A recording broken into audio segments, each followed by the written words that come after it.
Hey y'all, welcome back to Inside the Barrel. I'm Double J. I'm Big H. I'm Nathan. Nate Dog. Nate Dog. Hey, we're here.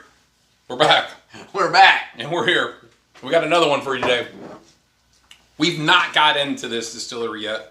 And I see people talking about them all over the line. Do you see, like everybody talks about them, and every time I walk by and I see like 3 or 4 of these bottles on the shelf, and I'm like, I don't even know where to start. So this is where you chose to This start? is where we chose to start, right? So picked this bottle up the other day from my buddy at Liquor Booth, Deuce. Thanks. Thanks, Deuce. This was on the end cap there. So this is from Redwood Empire.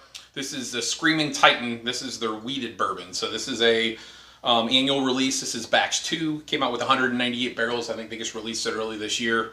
So Redwood Empire comes out of Northern California. California bourbon. California bourbon, yes. Is that such a thing? Bottled in Sonoma County. What is Sonoma County famous for? Not Napa County, Sonoma County, but it's typically red wine, right? Typically red wine, yeah. Oh. Yeah, so they don't really do a very good job of disclosing where the distillate comes from. I think some of it comes from California.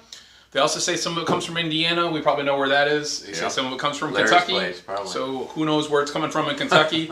I think it's just kind of a blend of, who knows what and from where. But what's kind of interesting about this, it's another 4 grain.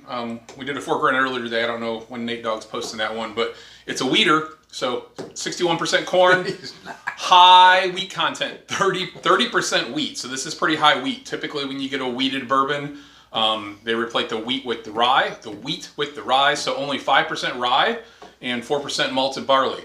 Comes in at a 96 proof, 5-year age statement, about $100. Great bottle, Bob. Master Distiller. I thought this was kind of interesting. Went down a rabbit hole, did about a half an hour research on this. I don't know why I wasted my time, but Master Distiller. For these guys. Master Distiller Jeff Duckhorn.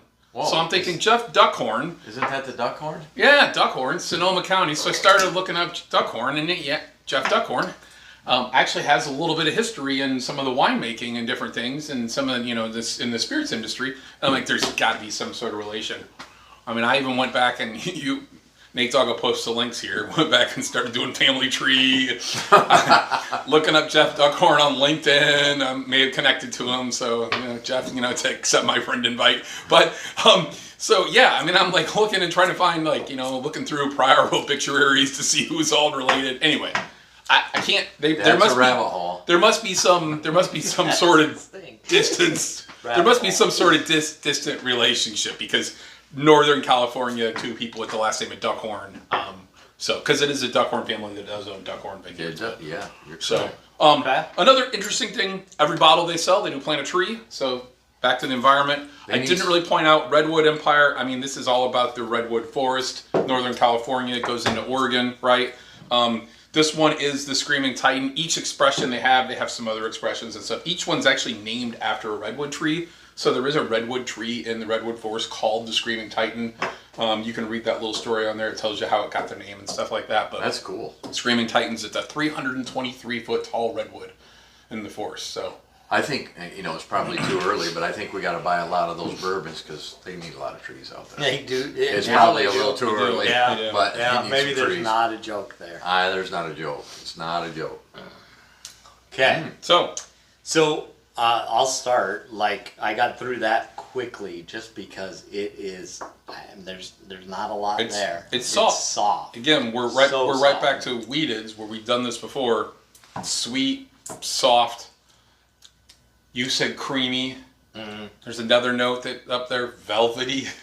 Maybe that's the new note that Double J might like. It's not creamy. Is that better than creamy? It's velvety. I like velvety. You do like velvety? I do like that one. Yeah. Well, maybe we'll start using that one. Silky, velvety. Velvety. Is that what you get on that? Or no? Still no? No. I feel like this has a little more body to it, than the prior one we did. It definitely does. You're probably not posting these in order, so I probably shouldn't do any comparisons. But a little bit of honey.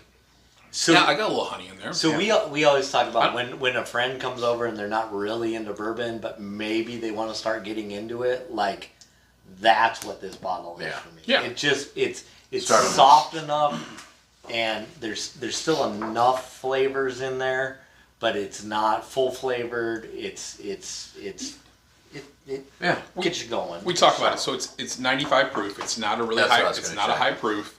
It's 5% rye. So what are the two things that bring heat to a bourbon? Rye and proof. So neither one of those. I mean, you know, that wheat's really just going to soften everything up. So, and you know, the other thing is you tell your buddy that comes over, you got a good story to tell him too about the Screaming Titan. And you planted a tree. Mm-hmm. Yeah. Planted the tree. So I'm gonna put a 3.8 on it because I like the story. So I'm gonna go above my other rating. I do like, Nate Dogg will post this, but I do like their labels too. Yeah. All their Yeah. labels are different. Yeah. I'm sure there's some sort of artist story behind there too that I didn't research well enough that Nate Dogg will tell me off camera that I suck. But so You're- that's one of those. I won't tell you today's that, one of Big those A. days, today is so- one of those days, right? All right. We're handing out employee awards, aren't we? You did a good job.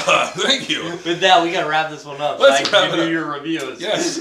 I did. Okay. I did a 3.8. So it's going on my Yep. shelf. I may find a couple more expressions to go along with it, you know, see which ones they got out there. I think they got a high rye and a low rye. They do have an interesting, they got a 14-year one out there too. Again, it's all going to be sourced, but for 14 years, but yeah. My rating, Haystack, I think. just because it's $100, probably a little too high for me. I'm gonna, bring that down a little lower than average to like a 3 mark. I was really looking forward to trying this because a lot of guys are talking about it, and just not enough there, especially for $100 for me. So it's a 3. It's still good. If it was 60, what would it be? Well, then they wouldn't plant that tree then. If it was 60, it'd be a 3.5. If it was Okay.